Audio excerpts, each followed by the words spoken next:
Vitamin B12 एक बहुत ही important vitamin है जो कि हमारी बॉडी में एक की रोल प्ले करता है in the production and protection of RBCs। अब अगर आपको एक हेल्दी नर्वस सिस्टम मेंटेन करके रखना है तो आपकी डाइट में विटामिन B12 सफिशेंट होना चाहिए। अगर विटामिन B12 कम होगा तो आपको एंजाइटी या डिप्रेशन के इश्यूज हो सकते हैं। तो आज हम इसी के बारे में बात करते हैं, क्या फैक्ट है विटामिन B12 का और क्यों ये बाकी वाटर सोल्यूबल विटामिन से डिफरेंट है। नमस्ते एवरीवन, मैं हूँ डाइटिशियन अर्पणा। आज विटामिन B12 को ही डिस्कस करते हैं, इसके फैक्ट्स और इसके साइन एंड सिम्टम्स अगर आपको डेफिशिएंसी हो जाती है, और कौन कौन से ऐसे सोर्सेज हैं जिससे आप अपना विटामिन B12 कवर अप कर सकते हो।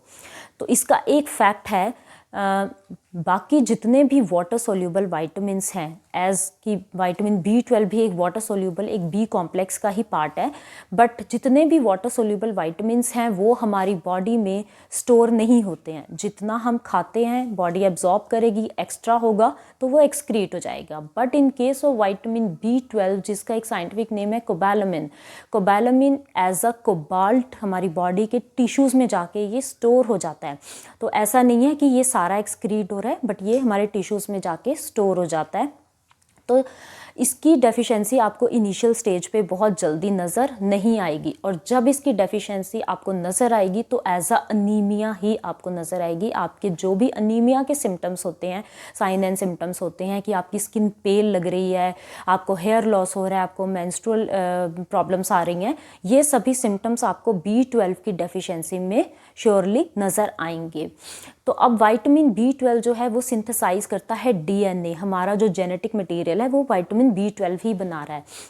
तो विटामिन B12 एक तो DNA बना रहा है, और साथ में ये मेटाबॉलिक जो हमारी एक्टिविटीज़ हैं, जैसे कि metabolism of fatty acids and ये हमारे फैटी एसिड्स को भी मेटाबोलाइज करता है, प्लस ये कंट्रोल करता है अमाइनो एसिड्स को भी।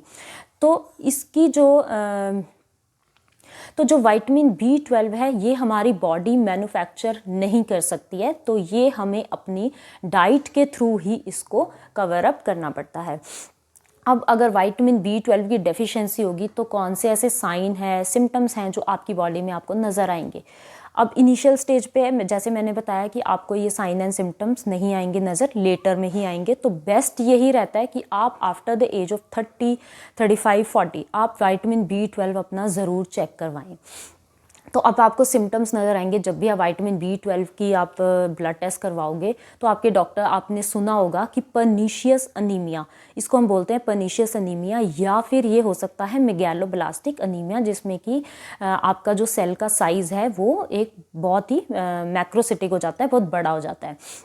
तो पर्नीशियस अनीमिया होगा जिसमें जो कि विटामिन B12 की डेफिशिएंसी है, या फिर होगा आपको मेगैलोब्लास्टिक अनीमिया जो कि है विटामिन B12 की डेफिशिएंसी प्लस फोलेट B9 की डेफिशिएंसी। इसमें क्या होगा, आपको होंगे मेंस्ट्रुअल क्रैम्प्स भी हो सकते हैं, मेंस्ट्रुअल इश्यूज़ भी हो सकते हैं, आपका हेयर लॉस हो सकता है, आपको स्किन इश्यूज़ हो सकते हैं, डर्मेटाइटिस हो सकता है, आप बहुत ज़्यादा सेंसिटिव हो जाओगे कोल्ड या हीट को लेके। इतनी ठंड नहीं होगी बट आपको ज़्यादा ठंड लगेगी, इतनी गर्मी नहीं होगी बट B12 की डेफिशिएंसी जिसको होगी उसको ज़्यादा गर्मी लगेगी, गर्मी भी ज़्यादा और ठंड भी ज़्यादा, मतलब आप उसको बर्दाश्त नहीं कर पाओगे, और आपको एंग्जाइटी के इश्यूज़ हो सकते हैं, आपको स्लीप इश्यूज़ हो सकते हैं, डिप्रेशन हो सकता है। तो ये कुछ साइन एंड सिम्टम्स हैं जो आपको B12 की डेफिशिएंसी से श्योरली नज़र आएंगे।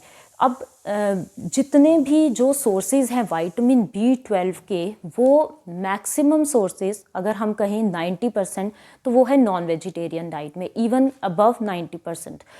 जितने भी नॉन वेजिटेरियन सोर्सेज हैं वो सभी B12 रिच हैं।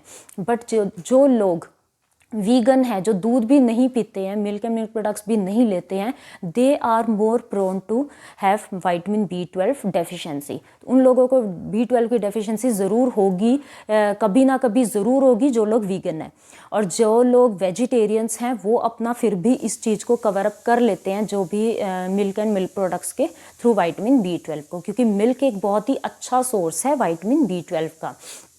तो हम इसके तीन सोर्सेज के बारे में मैं बात करती हूँ। अब जितना भी एनिमल फूड है, एनिमल फूड जितना भी है वो सारा विटामिन, उससे आपको विटामिन B12 आपको कंप्लीट हो जाएगा। जैसे कि मिल्क एंड मिल्क प्रोडक्ट्स हैं, या फिर आप पोल्ट्री ले रहे हो, एग्स ले रहे हो। अब एग में जो एग योक है वो विटामिन B12 से रिच होता है। तो आपने जब भी एग खाना है तो योक को डिस्कार्ड नहीं करना है, बिकॉज ये B12 रिच है, तो आपने एग योक के साथ ही खाना है। मीट है, चिकन है, फिश है, बीफ है, ये सारे विटामिन B12 इससे आपका कवर अप हो जाएगा, जितना भी एनिमल फूड है। अब हम बात करते हैं जो सेकंड है फोर्टिफाइड फूड। आपने फोर्टिफाइड फूड के बारे में ज़रूर सुना होगा। फोर्टिफाइड फूड होता है कि जिसमें अगर किसी न्यूट्रिएंट की कमी है उसमें उसको हम ऐड ऑन कर देते हैं। जैसे कि अगर मिल्क में एट टाइम्स विटामिन D की कमी होती है तो हम मिल्क को फोर्टिफाइड कर देते हैं विद द विटामिन D। तो इसी तरह से कुछ फोर्टिफाइड सीरियल्स आते हैं जो कि विटामिन B12 उनमें ऐड ऑन कर देते हैं, तो वो आजकल मार्केट में अवेलेबल है, तो आप वो भी ले सकते हो। और थर्ड आता है हमारा जो कि हम इंजेक्शंस या सप्लीमेंट्स, ओरल सप्लीमेंट्स के थ्रू अपना विटामिन B12 कवर अप कर सकते हैं। तो इंजेक्शन, जब आपको विटामिन B12 की डेफिशिएंसी हो गई है, आपके विटामिन B12 आपको आपके डॉक्टर ने बता दिया है कि B12 आपकी बॉडी में बहुत कम है, तो आप उसको डाइट के थ्रू इतनी जल्दी कवर अप नहीं कर सकते हो। उसके लिए आपको इंजेक्शंस लेने पड़ेंगे या फिर आपको सप्लीमेंट्स लेना ही पड़ेगा। आपने मिथाइल कोबैलामिन या के बारे में ज़रूर सुना होगा, जो कि एक B12 का ही के सप्लीमेंट के उसमें आता है, या साइनोकोबैलामिन, मिथाइल कोबैलामिन, ये आपको B12 के ओरल सप्लीमेंट्स में आपको मार्केट में ये मिल जाएगा। तो इन 3 सोर्सेज के थ्रू आप अपना विटामिन B12 कवर अप कर सकते हो। तो इसका ट्रीटमेंट यही है कि इसकी डेफिशिएंसी आप होने से पहले ही इसको कोशिश करो कि आप अपने टेस्ट ज़रूर करवा लिया करो। और अगर आपको लगता है कि आपको ये वाले साइन एंड सिम्टम्स आपको बॉडी में नज़र आ रहे हैं, आपको हेयर फॉल लग रहा है, आपको स्किन इश्यूज़ हो रहे हैं, या फिर आपको आपके नेल्स आप देखते हो कि बहुत ज़्यादा पेल हैं, इनमें बिल्कुल लस्टर नहीं है, आपकी स्किन में लस्टर नहीं है, आपको बहुत ज़्यादा एंग्जाइटी इश्यूज़ हो रहे हैं, आप डिप्रेसिव फील कर रहे हो, आपको स्लीपिंग इश्यूज़ हो रहे हैं, तो आप अपना विटामिन B12 ज़रूर चेक करवाओ।